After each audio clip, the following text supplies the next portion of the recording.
Guys, welcome back to my YouTube channel. My name is Serena WW. I am a YouTuber based in Nigeria, and my content is about productivity, lifestyle, and law. And today is another episode of the City Lawyer series. Yeah, today is another episode of the City Lawyer series. So today we're going to be talking about something important and something prevalent in society today, that is child abuse. Some children undergo abuse and they are not aware.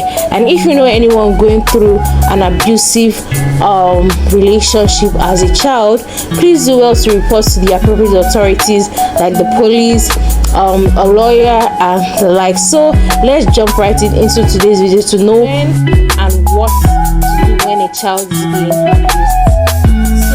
So let us talk about what does it mean for child abuse. I know there are several forms of abuse in children, which could be by child marriage, maltreatment, enslavement, and the likes. But what does it mean to be abused as a child? Child abuse is any intentional harm or maltreatment to a child under the age of 18.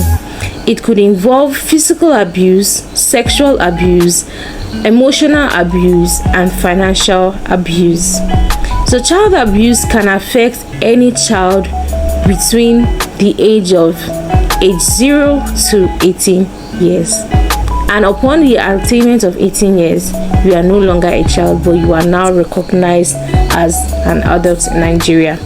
So first of all, what are those things that can actually lead to a child abuse? First things first, when the child is not properly catered for. When the child is no longer provided the essentials for life.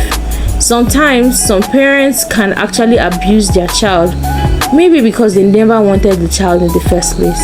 Maybe it came as a result of a one-time mistake. But let me tell you something, as a child you are special to God. So what are those symptoms for you to know that this child is being abused? First thing first, this child will withdraw from friends, family, and from casual activities. There will be a change in the child's behavior. The child will be more aggressive, hostile, and even angry and alone. The child will undergo depression, problem of sleeping, lack of supervision, frequent absence from school, rebellion, self-harm, and several attempts of suicide. And physical abuse, the symptoms could be unexplained injuries, bruises, and so the symptoms of sexual abuse could be sexual behaviors that is inappropriate for the child, pregnancy that could occasion as a result of, for instance, if the child had already started seeing their menstrual cycle, they could get pregnant. They could get sexually transmitted diseases. They could get genital pain and bleeding. And they could even make statements that would not come out from the mouth of an ordinary child. They will have improper sex behavior. And what are the symptoms of emotional abuse? The child loses self-confidence, self-esteem. The child is socially withdrawn. The child faces depression, avoidance of certain situations such as going to school.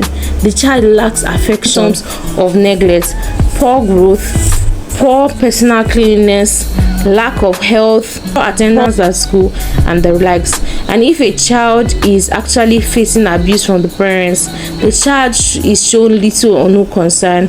The parents actually blame the child for their problems and the likes, and the child is actually given physical punishment and lots more. I'm not saying that there is no place for discipline of your child, but then when you are going overboard, it becomes abuse. So now let's go into the protection of children. What are the laws that protect the rights of children? First things first, one note that the law in Nigeria actually provides the Child Rights Act